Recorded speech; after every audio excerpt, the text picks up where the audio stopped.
मेरे बहुत ही प्रिय और बेहद सम्मानित साथियों, हृदय की असीम गहराइयों से अभिनंदन, बहुत बहुत हार्दिक स्वागत। साथियों, आज मीन लग्न की हम चर्चा करेंगे और ये जो श्रृंखला हमारी निरंतर चल रही थी कि क्या होगी आपकी पहली संतान, वो आज पूर्णाहुति को प्राप्त हो जाएगी।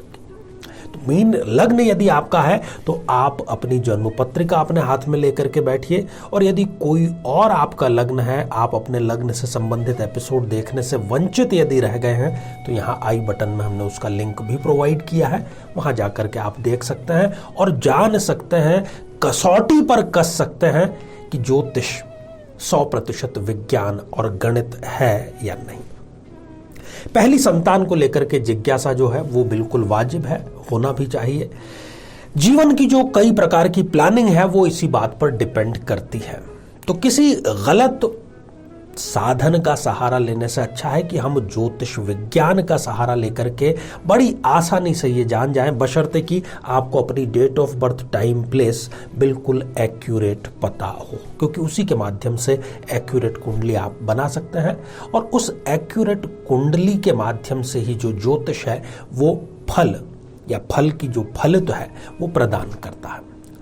तो साथियों, आगे बढ़ें, मीन लग्न के बारे में चर्चा करें उससे पहले एक आवश्यक सूचना कि हम हमारे प्रत्येक एपिसोड के अंत में किसी न किसी जातक के प्रश्न का उत्तर देते हैं, और ये जो प्रश्न है ये हमें आप लोगों के ही द्वारा प्राप्त होते हैं YouTube कमेंट के माध्यम से।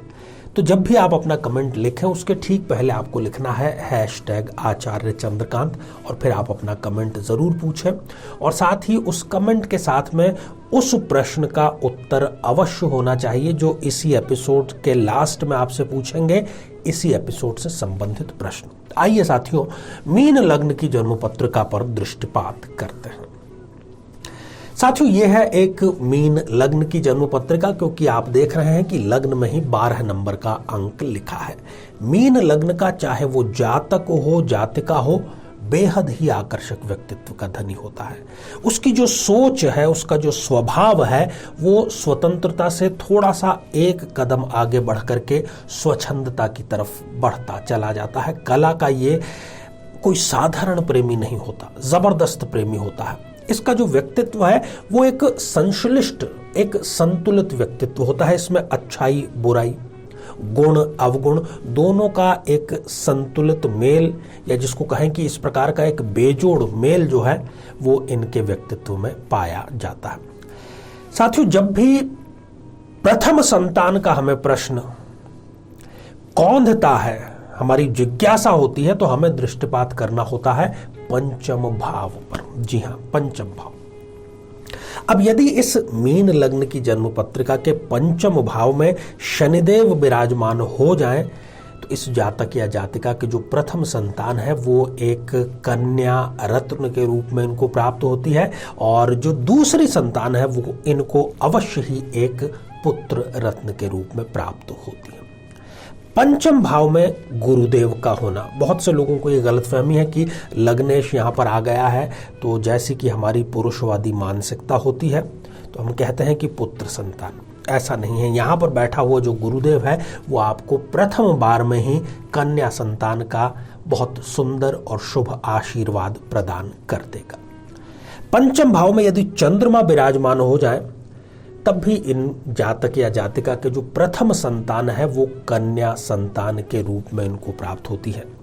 जन्म पत्रिका में यदि कहीं पर भी गुरुदेव और मंगल ये दोनों युति करके विराजमान हो जाएं, तब भी इस जातक या जातिका को जो प्रथम संतान है वो कन्या संतान के रूप में प्राप्त होती है। 12th हाउस में यदि चंद्रमा विराजमान हो जाए, व्यय भाव में विराजमान हो जाए, तब भी वो इनको एक जो प्रथम संतान है वो कन्या संतान के रूप में प्राप्त करेगी। यहाँ पर महत्वपूर्ण बात यह हम आपको बताते चले कि यदि चंद्रमा, जो कि इस जन्म पत्रिका में पंचमेश है, संतान का कारक है, यदि वो 0 डिग्री का है या 28-29 जैसी अंतिम डिग्रियों का है, तब फिर वो इनको संतानहीनता प्रदान करता है। साथियों, यदि नवम भाव जो कि भाग्य भाव है, यदि वहां पर गुरुदेव विराजमान है, तब भी वो इनको एक कन्या रत्न के रूप में जो प्रथम संतान है वो प्रदान करता है। गुरु और चंद्रमा गज केसरी योग भी यदि ये केंद्र में त्रिकोण में विराजमान हो जाए तो कहा जाता है।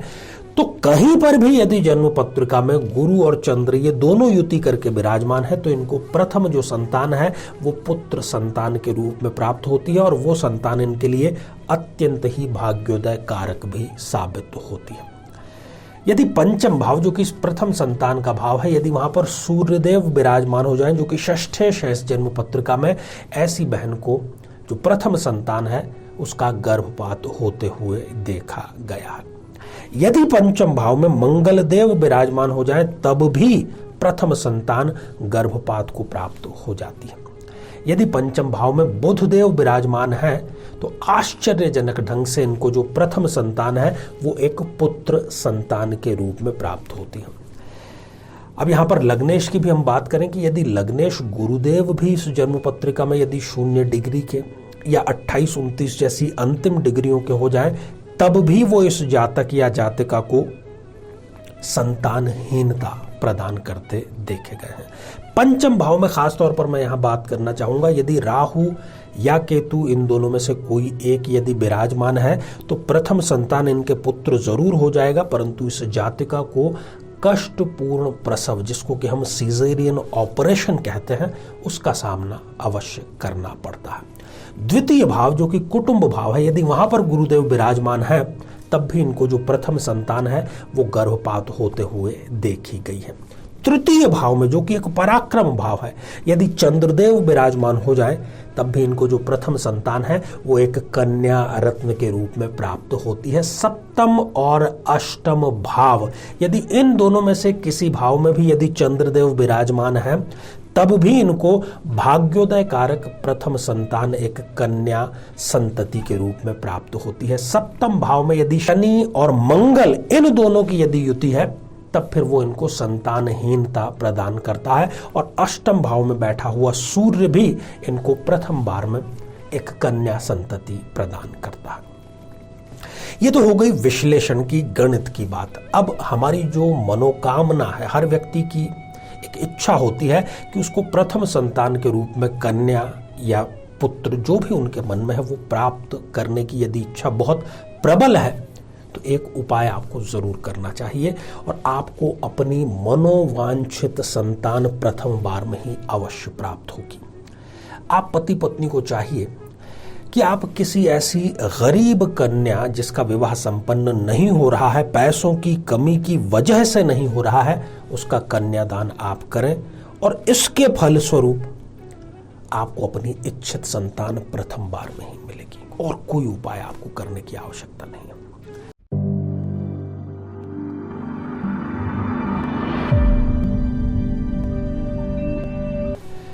तो आइए साथियों, अब हम बढ़ते हैं आज के हमारे कमेंट के चरण की ओर। और आज जो कमेंट है वो लिखा है सुनीता शांडिल्य जी ने जबलपुर मध्य प्रदेश से और अपनी बिटिया की उन्होंने जन्म पत्रिका भेजी है।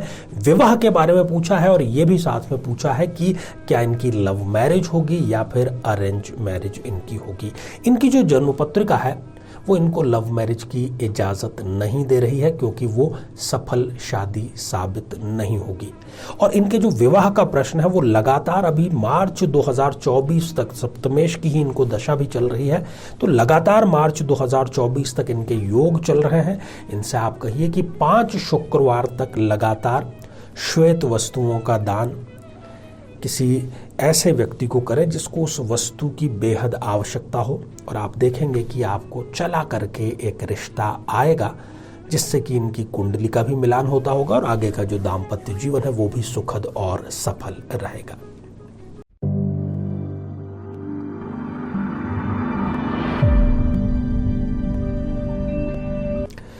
तो साथियों, अब आज का बेहद ही आसान सा प्रश्न, और आज का जो प्रश्न है वो ये है कि हमने चर्चा की सप्तम भाव में बैठे हुए चंद्रमा की। तो सप्तम भाव में बैठा हुआ चंद्रमा मीन लग्न में प्रथम संतान क्या प्रदान करता है? साथियों, आप सभी स्वस्थ, समृद्ध और शांतिपूर्वक जीवन व्यतीत करें। नमस्कार।